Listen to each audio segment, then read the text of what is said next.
We're going to talk about the gorilla. I mean, we could talk about the gorilla. Me and Bobby talked about the gorilla extensively, and that'll be on the podcast that'll be up tomorrow.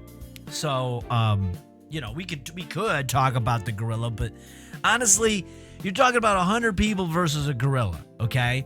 I'll summarize my point in this. It's pretty simple.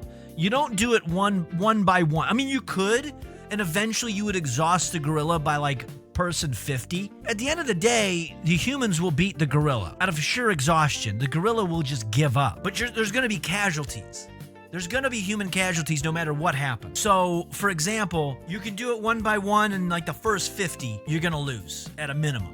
If you do it in like, what you probably want to do is a series of circles around the gorilla. 5 circles of 20 people, and eventually squeeze in with the group. Now, the first 2 rows, probably the first 20 to 40 people, dead, done, they're fucked. But then again, the gorilla will be overpowered, and you'll be able to kill it. So, I mean, that's pretty much it. You can't really figure it out. Can gorillas use weapons?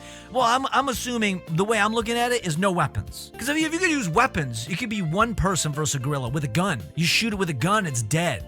You don't even need to be a person. You could be in a wheelchair and kill a gorilla that way. You don't even have to have legs. Gorillas are also not violent by nature, but it will defend itself. Yeah, well, that's what I assume, You're going to be putting this thing into a defensive situation. We saw how that worked out for poor Harambe. Yeah, that's what going to happen. So, but yeah, you just do it like a circle pit. Just go and eventually you'll overpower the gorilla. But eventually, yeah, I mean, exhaustion is a factor. That gorilla will get exhausted. It's not going to be able to. I mean, look at the end of every like monster movie. King Kong, Godzilla, what ends up happening? They just get beaten down enough. Even the what was it? When did that come out? 1999? The Godzilla that was made in America? How did they end up like subduing it? They got caught up in a bridge, they shot a bunch of missiles, and it just got exhausted.